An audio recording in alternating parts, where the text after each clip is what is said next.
বন্ধুরা, আর একটা নতুন ভিডিওতে আপনাদের সবাইকে স্বাগত। বেঙ্গালুরুর মতো একটা মেট্রো শহর, আপগ্রেডেড মেট্রো শহর, যেখানে দোকানদাররা ইউপিআই বা কিউআর কোডে পেমেন্ট নেওয়া মোটামুটি বন্ধ করে দিয়েছে। যেমনটা 1 টাকা 2 টাকার কয়েন দেখবেন ছোট বলে নিতে চায় না, সেটাও আরবিআইয়ের রুলসের বিরুদ্ধে। সেরকম ইউপিআই পেমেন্ট নেবে না, কিউআর কোডে পেমেন্ট নেবে না, এটা বলা সঠিক নয়, আরবিআইয়ের রুলসের বাইরে। কিন্তু এটাকে অস্ত্র করে ফ্রড কাস্টমাররা ফ্রড করছে, দোকানদার ফেসে যাচ্ছে।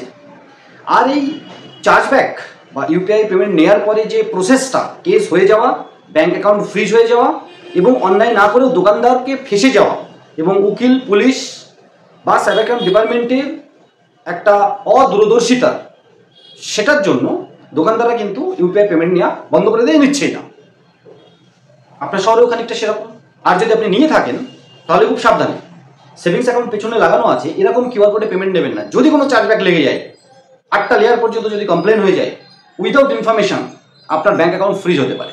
তাই সাবধান। আমরা এটা নিয়ে ডিটেলস আলোচনা করব আপনার পিনকোডেও এইপিএস চলছে না, এরকম কি? আর যেহেতু আমরা ডেজনেক্সটের মাধ্যমে এইপিএস সার্ভিসটাও দিচ্ছি, তাহলে আমাদের পোর্টালে নেওয়ার আগে আপনাদের অনেকের কোশ্চেন থাকে যে আমাদের এই পিনকোডে চলবে কি। তো দেখুন, আপনার পিনকোড যদি এনপিসিআই হিসাবে নেগেটিভ লিস্টে গিয়ে থাকে, তার মানে আপনার পিনকোডে প্রচুর পরিমাণে ফ্রড অ্যাক্টিভিটিস হয়ে থাকে। ওখানকার এজেন্টরাই, লোকাল মানুষরাই আইডি নিয়ে কাজ করছে বা করছে কিনা তার এর মধ্যে আমি যাব না। তবে আপনার ওখানে প্রচুর পরিমাণে ফ্রড হচ্ছে, ফ্রড অ্যাক্টিভিটিস করা রিটেলার কিন্তু রয়েছে, তার মধ্যে হয়তো আপনি নন। তাহলে দেখুন, ম্যাক্সিমাম ফ্রড অ্যাক্টিভিটিস করা পিনকোড যখন ব্লক হয়, বিভিন্ন ব্যাংক করে থাকে, তার মধ্যে সব থেকে অগ্রণী ব্যাংক হচ্ছে ইয়েস ব্যাংকের এইপিএস। কারণ ইয়েস ব্যাংক ম্যাক্সিমাম পোর্টালে কিন্তু এইপিএস দিয়ে থাকে। তাহলে ইয়েস ব্যাংকের এইপিএস আছে এরকম কোনো পোর্টাল থেকে আপনি যদি আইডি চালান বা নিতে চান, তাহলে একটু সাবধান। আমাদের পোর্টালে রেজিনেক্সপেতে এখন এয়ারটেল পেমেন্ট ব্যাংকের এইপিএস চলছে, টার্মস অ্যান্ড কন্ডিশনস অ্যাপ্লাই করে। আপনি এইপিএস আপনার পিনকোডে চলবে কি চলবে না আগের থেকে আমরা বলতে পারবো না। আপনি কেওয়াইসি করবেন, করার পরে যদি চলে ভালো, যদি না চলে অন্য সার্ভিস নিয়ে আপনি আমাদের পোর্টাল চালাতে পারেন, যার মধ্যে recharge, bill payment, money transfer, DMT, scan pay UPI, account opening, Axis ব্যাংকের ভালো কমিশন। বন্ধুরা, তাহলে আপনি যদি এইপিএস না করেন, আপনাকে লোড নিয়ে কাজ করতে হবে। যেমনটা এইপিএস আসার আগে ডিএমটি মানি ট্রান্সফার ব্যবসা লোড নিয়ে হতো, অ্যাকাউন্ট টু অ্যাকাউন্ট ট্রান্সফার, সব থেকে সুরক্ষিত। পেমেন্ট গেটওয়ে দেওয়া হবে না শুরুতে, যেমনটা আগে আমরা এইপিএস শুরুতেই দিতাম না, এখন শুরুতে এইপিএসটা দেওয়া হচ্ছে, কিন্তু পেমেন্ট গেটওয়ে নয়। তাহলে পেমেন্ট গেটওয়ের মাধ্যমে 200, 400, 500 নিতে পারেন, 1000, 2000 ম্যাক্সিমাম নিতে পারেন। 50,000 টাকার ইউপিআই মানি ট্রান্সফার করবেন প্রত্যেক দিন, 25,000 টাকা। সে টাকা কোনো কোম্পানি আপনাকে স্ক্যান পে মানে কিউআর কোডে বা পেমেন্ট গেটওয়ের মাধ্যমে নিতে দেবেন, অতটা বোকা কোম্পানি এখন নেই। ফার্স্ট। সেকেন্ড কথা, আপনাকে যদি পেমেন্ট গেটওয়ে নিয়ে কাজ করতে দেখবেন কিছু রিচার্জ পোর্টাল আছে, 500, 1000, 2000 নিতে দেয়। তো আমাদের শুধু রিচার্জ পোর্টাল নয়, সুরক্ষিতভাবে সঠিকভাবে টিম হয়ে যদি কাজ করতে চান, আমাদের সাথে জুড়ে কাজ করতে পারেন।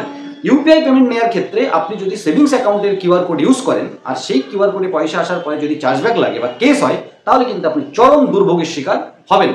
সেক্ষেত্রে আপনার কারেন্ট অ্যাকাউন্ট থাকা উচিত বিজনেস নেমে, এবং অ্যাকাউন্ট খোলার সময় কি কি টাইপের বিজনেস করবেন আপনি ডিটেলস দিয়ে অ্যাকাউন্টটা খুলেছেন, এটা আমি বিশ্বাস করি, বা দিয়ে অ্যাকাউন্ট খুলুন।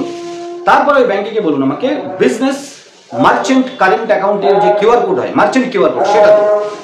সেখানে যদি আপনি পেমেন্ট নেন 20, 50, 100, 200, 500, ক্যাশ দেওয়ার জন্য নয়, এই যে 2000, 5000 ক্যাশ দেবেন আর তার জন্য আপনি কিউআর কোডে পেমেন্ট নিচ্ছেন, তাহলে আপনি সাইবার ক্রাইম কেসের যোগ্য। একমাত্র এইপিএস ছাড়া ক্যাশ দেওয়ার অধিকার আপনার দোকান থেকে কাস্টমারকে নেই। অন্য কোনো মাধ্যমে আপনি ক্যাশ দিতে পারেন না, একমাত্র এইপিএস। আধার পে করেও নয়। আধার পে একটা পেমেন্ট সিস্টেম, যেমনটা debit card, credit card, UPI দিয়ে পেমেন্ট হয়, সেমন আধারকে অথেন্টিকেট করে পেমেন্ট করছে। অ্যাকচুয়ালি এইপিএস ও পেমেন্ট সিস্টেম, কিন্তু ক্যাশ উইথড্রলের পারমিশন যেহেতু এনপিসিআই, আরবিআই দিয়ে রেখেছে, ব্যাংক দিয়ে গেলে আপনি করতে পারেন। অন্য কোনো মোডে ক্যাশ কাস্টমারকে দেবেন না, আর মানে আপনি মানি লন্ডারিং বা হাওয়ালা ব্যবসা করছেন, এটা কিন্তু প্রুফ করে দেবে cyber crime department, bank, NPCI, RBI rules, আর আপনি ফেসে যাবেন চরম আকারে। তাহলে অনলি এইপিএস, তার মাধ্যমেই আপনি ক্যাশ, বাকি সমস্ত সার্ভিস আপনি পেমেন্ট নিতে পারেন প্রোডাক্ট বা সার্ভিস বিক্রি করে। আশা করি আজকে ছোট্ট ভিডিওটার মাধ্যমে আবার কিছু ইনফরমেশন আপনাদেরকে দিতে পারলাম।